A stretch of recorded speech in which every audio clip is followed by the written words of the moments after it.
Hello and welcome in this brand new video on the Nexus channel. Today we bring you what is maybe becoming a new series. We will see. Test to tournament. We're going to look at a first draft of a list that we actually used all the way to a final version that we took to PQ. But today with me, I'm not alone. There's Krish. Krish, how you doing? Hello there. I'm good. Yeah, I'm excited to talk about this. I think it's one of those things where like it's very easy to kind of be complacent and just like let someone else figure out a list and then just steal it. But even in that situation, you need to understand like why people are playing different things. And this process can really help you like do that. And I think it's really, really important for every player to like develop these skills because no one's gonna hand you a list for Worlds. Absolutely, absolutely. So we're gonna dive into it, but before that, we just want to thank you. We just passed 700 subs, so a massive thank you. We're on our way to hopefully 1,000, and we're gonna have a giveaway. Plus, there's a lot news, a lot of more news to come. So thank you again. But without any further ado, let's dive in. From testing to tournament. So what we're trying to do here is becoming the look on the right. As Chris said, like we're in tournament season and official tournament season, I would say. And obviously what you can do is just net decking, a practice that we're all familiar with. But we think that Star Wars Unlimited gives us a lot of space to bring our own Nintendo. approach to the game. So we're going to look at a couple of things today. So we're going to look at how we define a first version, how we look at initial testing, and how to reiterate and revise the list. How are we going to version the list, making sure that we keep track of all the changes to then get to a final version. Our assumptions today is that, in this scenario, you already know which leader you want to play. Not which base, we will look into that, but which leader you want to play. And you know which kind of deck you want to play, although that might evolve. But our goal today is helping you with a real life example, go from this to this, which was my list that I brought at Sheffield PQ. I mean, there's so So many differences, right? yeah, like I just flash it on the screen because I want to dive into the nitty gritty. But maybe I can start from there, and then I want your opinion. But essentially, the first version came out as I want to play Bosk. I love the interaction of these, bounties, the action of my leader. And so my plan was like, okay, I want to just draft a deck that essentially does a lot of chip damage and is able to exploit this, really nice um, bounties with Bosks. I want to play a million Darth Vaders until I ramp enough to get into my dragons, essentially. So you can see that it's very rough. It's like it's not super revised. Like there's 3 pulps return. A very very greedy list. But Um, I think just to yeah, just to jump in, I think this is how you should always be starting, right? Like you can look at this list and you very clearly understand, okay, this is a list that wants to gain resources and play big things. That's the point of the list. I think that's all you need to start off with. I think it's really easy to like get in your own head and be like, oh, I need to craft the perfect meta answer with every single time I sit down and I draft this deck list. Like, no, like this is fine. You're gonna get a feel for what works and what doesn't. And there's no way to do that without just putting 3 copies of the card in the deck and going, let's see if this works. Like people thought Boba's armor was not worth playing until people started playing Boba's armor, and then they were like, oh wait, that card is worth playing. So these things you just have to try. Sorry to interrupt, but I think that's just important to highlight. Like you don't need that much to just get started. absolutely. No, that was a perfect segue because what my point was is exactly that. Like, just get a starting point. Don't get like too into the even if you're not convinced immediately. Just put the frame down and get starting with testing, and we're gonna see like what we're gonna look at for initial testing. But 100%, it's really important to like not get too bogged down on the details, because the only way you're gonna refine it and find if you have too many of one card is then playing the game and see how the cards perform. Absolutely. So initial testing. So one thing that I think a lot of people do is they take a list and or they craft a list and then they go and they jam games immediately on like some unnamed websites or in person, and then they immediately like make assumptions like, oh, this deck is not good, this card is not good, or this card is amazing, this card is so good. But I think like there's merit in understanding how to approach the initial testing. And that comes with really understanding like what are you doing with this deck, right?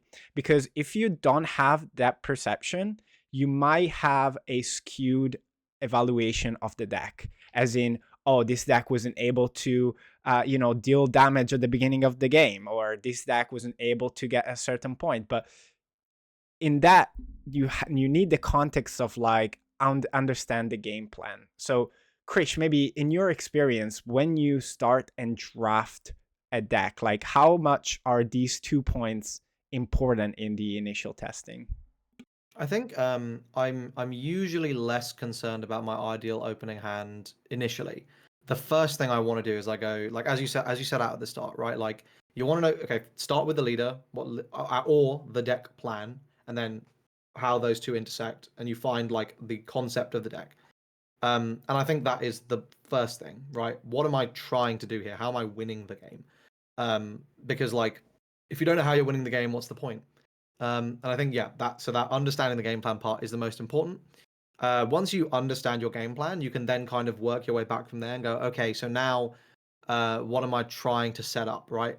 And you're doing this in a vacuum. You're not thinking about, oh, well, what if Sabine plays, turn one Sabine unit, or like, oh, what if Boba goes turn one Salacious Crumb McClunky? You're not thinking about these kinds of things. You're going, okay, now what is the ideal thing, right? Like, how am I going to accelerate this game plan as much as possible? So, for example, in Bosk, your ideal turn one may be, okay, I'm going to stick my ramp bounty on a thing my opponent plays. I don't want initiative, or I'm going to pass and I'm going to do that, right? Like, that might be what it is. Now, we'll ignore how often that happens, but that might be your ideal. But you can only find out what your ideal is by understanding what your game plan is and working your way back. Totally. Yeah, I think that's exactly what we're trying to say. It's interesting that you said you don't think about your ideal opening hand. That's something that I tend to avoid, but I'm being more and more mindful as time passes, because I feel like I do want to know that, but Yeah. maybe it comes later in the development, Yeah. Yeah. more like as a more important aspect of it. No, I definitely you should know what that is, but I think initially I'm more concerned. Like I'm it's first is game plan, then it's ideal opening hand. It's like in that order, as opposed to like, oh, let's figure out what my ideal opening hand is, and then I'll figure out what I'm going to do with it. Because I don't think you can know what you're going to do with it if you don't know what your game plan is. Yeah, makes sense. Makes sense. And as you start testing, we are getting into reviewing the list. So, what does reviewing the list mean? So, we have our first shell. We went through understanding, okay, what I want to do is early chip damage. I want to get advantage of my bounties, ramp into my end game, and then close the game there. Great. I'm gonna start testing.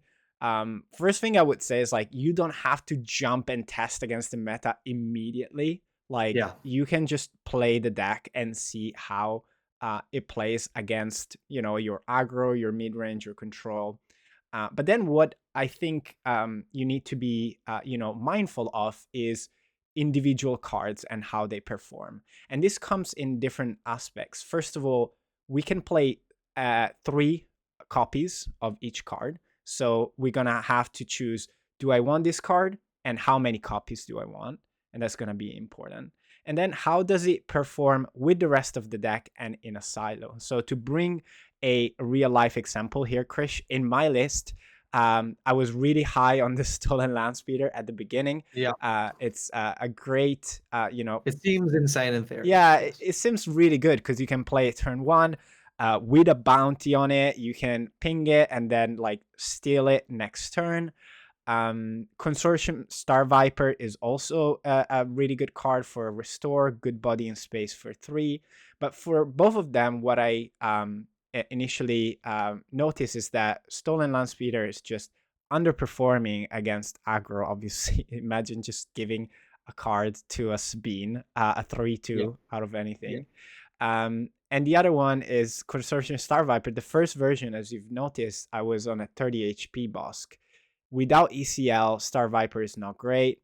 And together with those observations, the other observation were Bounty Hunter's Quarry is amazing. There's a lot of turn one unique units in the game, which let me search for 10. If I double claim it, is just insane. And similar with the client, which I know many people don't find it super interesting, and it, you know, we're gonna play only with the Quarry and Vader. But in my testing, those two cards underperform and overperform. So, Yeah. Krish, when you start testing and you notice the underperformance, the overperformance, like what's the immediate reaction or how do you adapt it? Yeah, I think it's always tough to like is it overperforming because of the matchup, or is it like or is it overperforming because you just underevaluated the card, right? And I think that's what I usually try and understand. Like for example, like Stolen Land Speeder, as you said, right? Like it just made the aggro matchups really bad. So that's me. I would look at that and I'd go, okay, the card is good, but into aggro, it is really bad. So I'm gonna file that away in the back of my head, and I'm gonna go, when I come to evaluate my list at the end, am I willing to make that concession? Yes or no?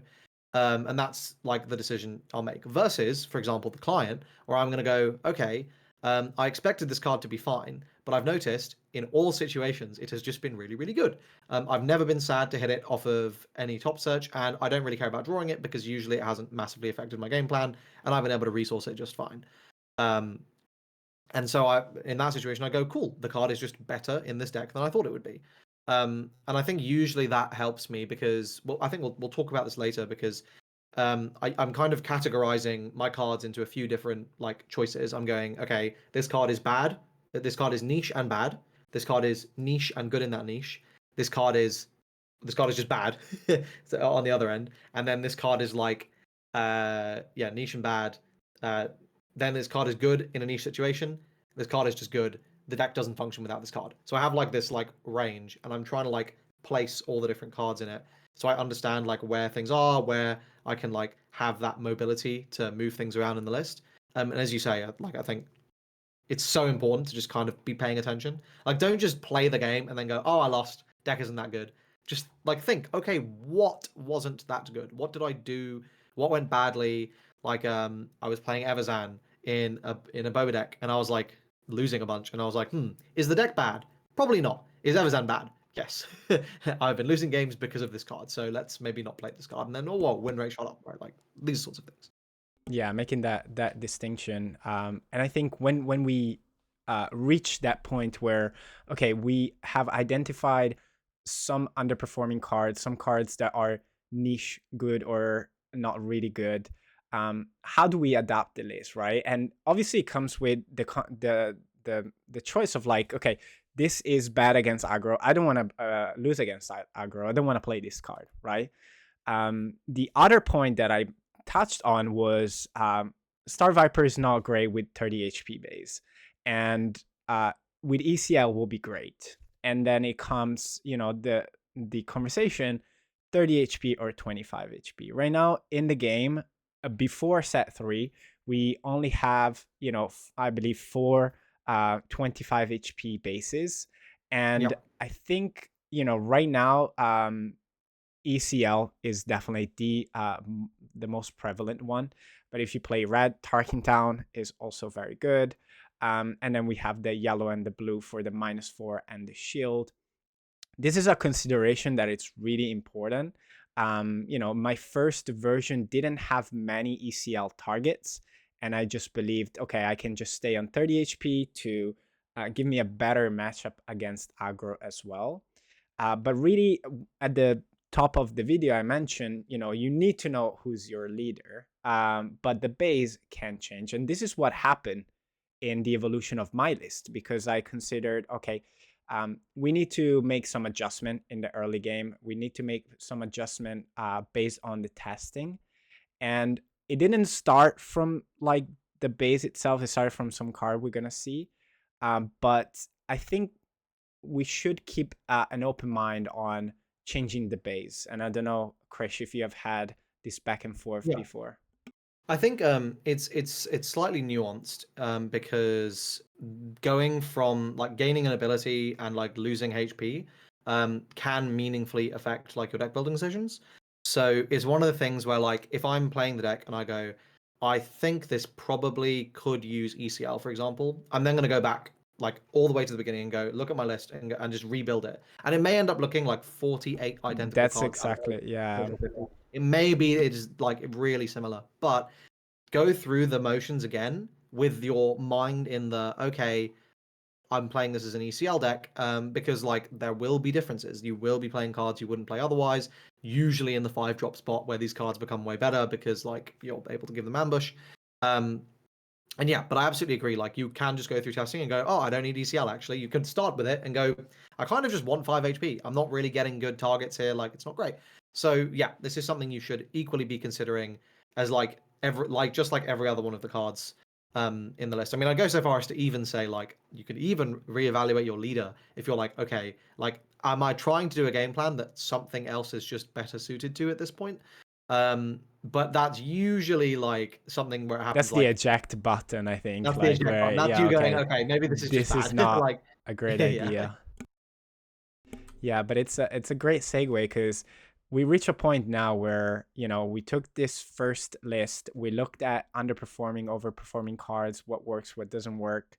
How do we iterate our list through testing? So here are just some like quick points that we think are important to go through as we're testing. The importance of a testing group is quite relevant because that gives you a consistency in your testing. There's nothing worse than like testing against different level of players, different type of players, and have that results skew your perception of your deck. Because if you're playing outside your circle, you might get paired against players that have been grinding a deck, and it's like the worst matchup and they just beat you and they lower your confidence. Or you might play with a new players that is testing the deck like you for the first time, and you just demolish them and you think, okay, this deck is amazing.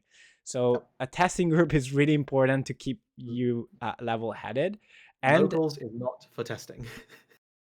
sorry. Mostly, locals is not for testing. Mostly, Yeah, right? Like, that's a go good. try out the deck, but like, don't please have a testing group.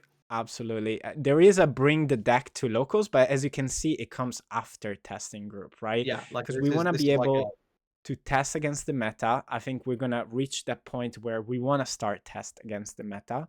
And we're going to start like understand who are our opponents locally as well, and how the decks performs against maybe like some more under the radar decks.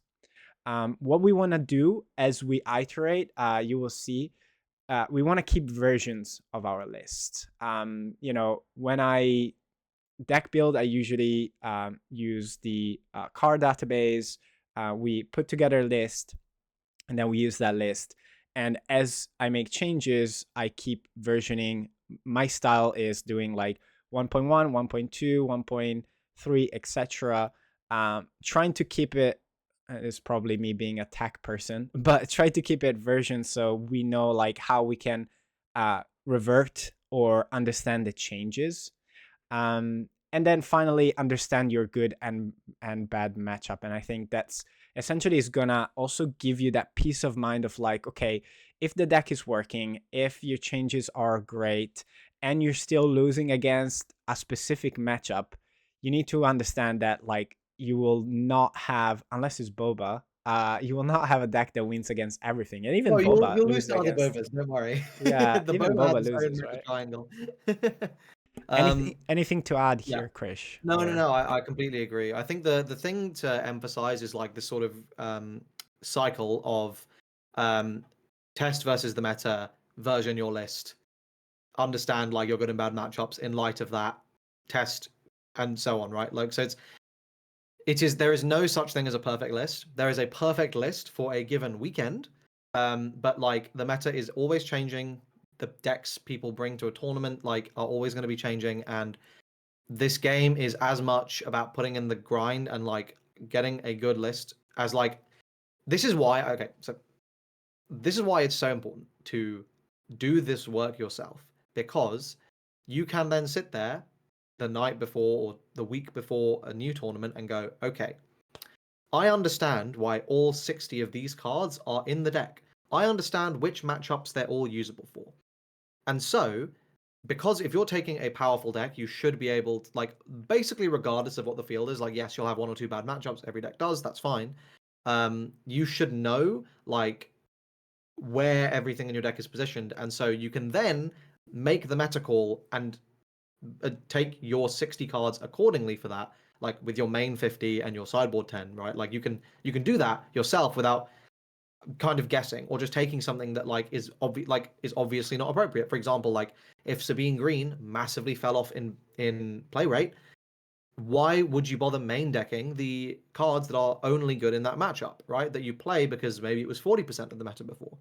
And if you just steal someone else's list, you're not going to understand that without doing this. So like I think that's why this whole cycle is like so important. You just have to do it to understand your list. It's going to make you a better player. Like nothing else, right? Like nothing makes you a better player than like just getting a lot of games in.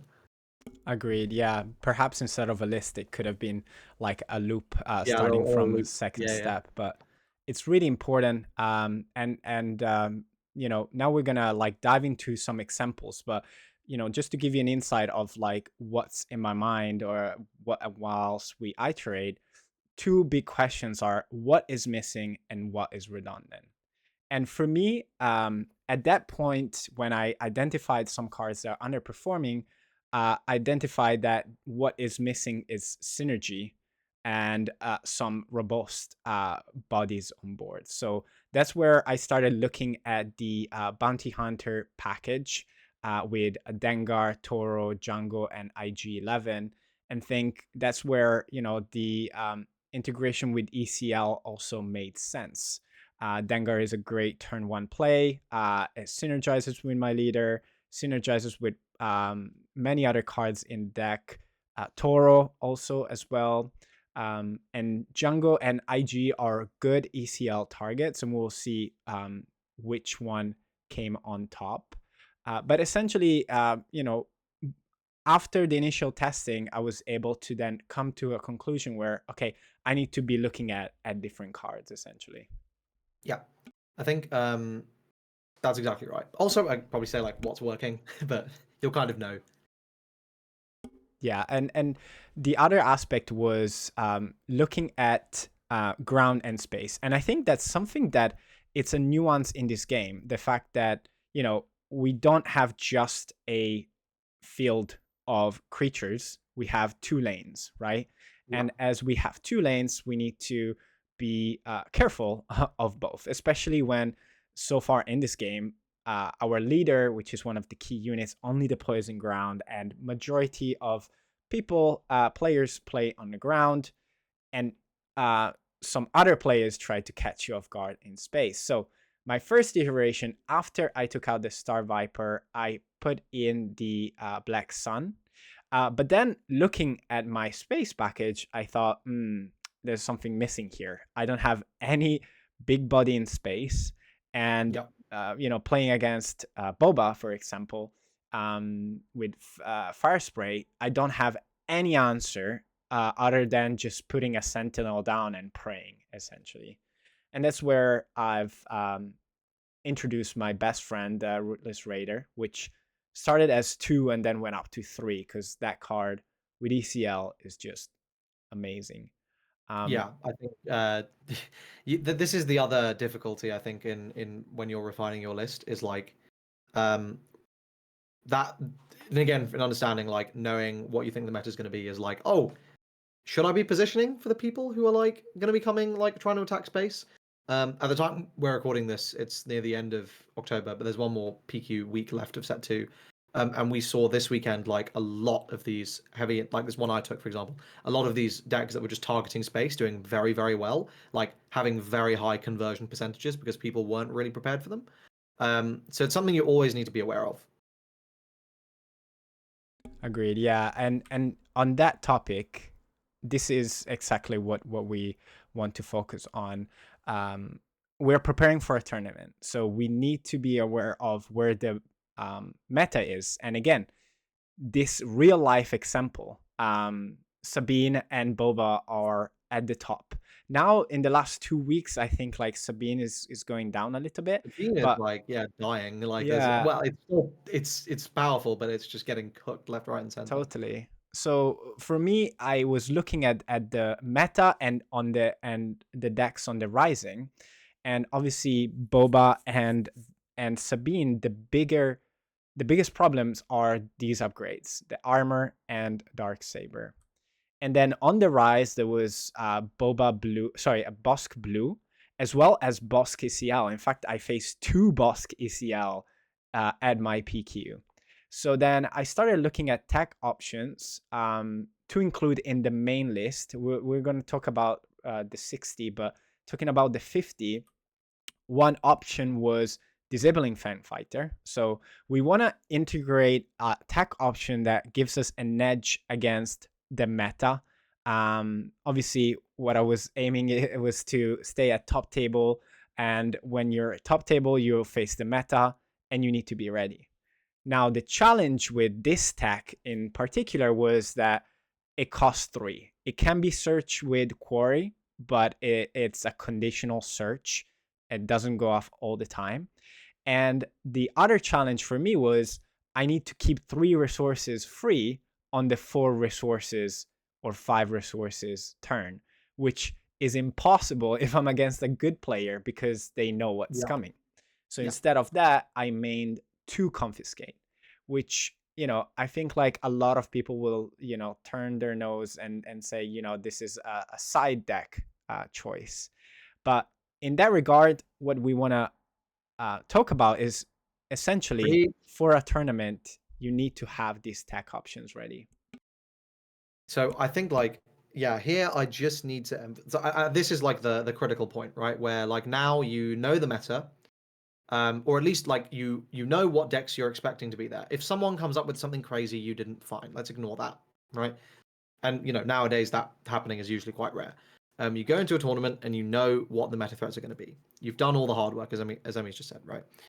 And so this is how you find your sideboard, which like I think the biggest mistake people make is they go, okay, I've got my 50 cards in my main deck. I'm really happy with my 50 cards in the main deck. Now I need to find my sideboard. Oh, I'll put in 2 of this for this matchup and 2 of this for this matchup and blah blah. And they do all that. That's fine. And then they sit down and they play in the tournament and they're looking through their side deck and they go, oh great, I'm against Sabine. Let me take out my top targets. And they look through their main deck and they're like, what do I cut for my top targets? And you sit there and you go, you need to have thought about all of this so much further in advance because your deck is not 50 and 10, your deck is 60 cards. And all you're doing before by splitting off your sideboard is you're going, okay, here is what I think I'm most likely going to be playing for most of the day. And then I'm going to take the remaining 10 cards for my other matchups that I think I'm less likely to play, and I'm going to have those for games 2 and 3. Right. And that's like the key thing. And this is where you identify those kinds of cards. Because right, I like as Amy said, right? Oh, people turn up their nose at confiscate in the main. Why would you do that? Well, for a bloody good reason, because Boba's armor is everywhere and Darksaber is everywhere. And so actually, Boba and Sabine being probably 60%, 50% of the meta between all different variants and whatever have you, all of them playing these cards. Yeah, I probably do want this card like that's good into 50, 60% of the format, like in my main 50. Why in the 50 that I take? Like, why wouldn't I want that? Whereas previously you might have put it in the sideboard. But understanding that like when to do what is so important, and that only comes when you are able to, one, identify the tech option, two, understand that your deck is 60 cards, not 50 and 10. and then 3 have tested your deck enough in all these different matchups to know what's good and which one. So like that's why it's all this sort of like self-fulfilling thing. And like, and I think Emmy's on this slide now with the refining the 60 part. And this is where all this comes from, right? What will have happened is at some point throughout Emmy's testing, I'm sure he'll confirm, he will have put 2 or 3 copies of all of these cards in the deck at some point, and will have gone, okay, like Kylo is really bad most of the time, but good lord, into Boba, it's crazy good because it one-shots Boba. Or they'll be like, oh, Crate Dragon, it's too late game against all these aggro decks. But you know what? When I'm up against those long control games, Crate Dragon's really, really strong. It can, you know, especially if they like don't have Felder Dragon or something. Palp's Return, wow, it's really, really good in those long control matchups. Oh, it's so good when I'm getting hand ripped, but that's not happening a lot of the time, and so on, right? This is what you're identifying when you are trying out all of these cards and kind of like losing a lot of games, but you're filing away in the back of your mind. Oh, it's good in this scenario. Oh, it's good in this scenario. Um, and that's like refining the 60, and I think that is the most important part of this whole process. I agree. Although it's like one of the most challenging parts, I Yes, think, yeah, yeah, is definitely super. very crucial for tournament prep, especially. And the way you should see it is like, what are the 50 cards that in my deck can have the best matchup against this specific deck, this specific meta, instead of like how Krish said, oh, these 2 cards are good against this. What else should I take out? You know, we all get to that point, because the game evolves so fast.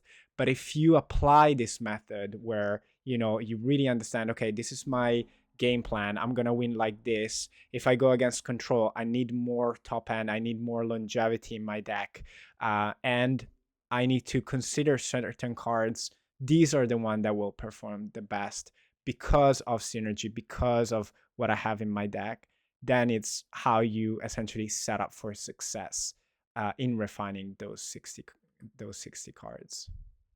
So to get ready then and finalize your list, we want to test our hypothesis in terms of, these cards are synergizing well together. This side is consistent. I need to test against this last few decks. I need to test against this Boba Red that is coming up, and it's really strong. And then we essentially go and consolidate the 60, which in my case resulted as this list. So as you can see, I changed the base. I changed my early game. I removed the Stormtrooper, I removed the Land Speeder, I have the Dengar. I added the Death Mark for card draw because in testing against Ray Red or decks that have Pillage, I was just dying straight up. Death Mark just makes the matchup so much easier. But essentially, we get to a list where, just like Krish mentioned, I was able to sit down and say, I have this card because X. I have this card because Y. I play this card because I want to essentially play this game plan. Yeah, and that's the goal. Yeah. So should we give it a quick recap? I think we have Yep. been yapping for a while, and Yeah, hopefully yeah, this yeah. has been helpful. Krish, Absolutely, any yeah, final sure. thoughts? No, I think yeah, this is the process. And it's I think like don't the thing I would say is like don't get deterred by like things not working. The most important thing is like just to give them a go, because like when you try them, if you're going to find out, right? Like who cares if you lose some test games? Like you have learned invaluable information, right? You have figured out that yes, Everzan is in fact not worth playing. But if no one tried, maybe it would be worth it, and we wouldn't know. An example recently is this card called Kintown Intimidator, a 1/4 for one that no one has had on their radar, has ended up being really quite powerful into Boba Yellow because, oh, you know what? It just basically exhausts their leader and it just sits there and they need to waste 4 damage on it, which you're really happy with because they're an aggro deck, right? Or they have to bounce it, which again, you're really happy with because like they just bounced a 1-drop. Great. These are the sorts of things where, like, unless you try it, no matter how bad the card looks, unless you just give it a go, you're not going to know. So, yeah, like don't get deterred. Uh, Test the list. I think you can be very rewarded in this game for just like if the basically as long as the deck doesn't end up just kind of being a bit bad very quickly in your testing, like you'll know pretty quickly if the deck has legs, right? Like if you're constantly losing to the Bobas and the Sabines and the Han twos and the all the meta, right? If you just can't beat them, fine, put it to the side. But if you do have game into them, grind the matchup because a lot of the time with these off meta decks, your opponent's not going to know, right? Like you're going to be super experienced with like your testing partners who know how to play against you, and you're going to be sitting there and you're going to be dismantling them because they're going to be like, oh, I have no idea how to play this matchup. It's never come up. I don't know what I'm doing. Yeah, shout And out to this is the reward Chirrut you can get. Yellow. Shout out to Shout Hondo. out. No, very well said, Krish. But yeah, that's all for us today. We hope you enjoyed the video. Go check out Krish's channel at Ibo Academy, and Giveaway on go right check now. out. Sorry. Giveaway on right now. Oh yes, I go think go it's and ending check in a out the week at the giveaway, time of especially recording. if you're in So, the UK. yes. For upcoming tournament. Spoiler, we're gonna have one too. But with that being said, thank you so much for watching. Leave a comment. Let us know what do you do to prep for a tournament. Are all these tips for deck development relevant for you? Anything that is new, anything that you would like to add, let us know in the comment. Please leave a like and a sub if you like the video. And until next time, this was M and Krish for the Nexus. See ya. Yeah.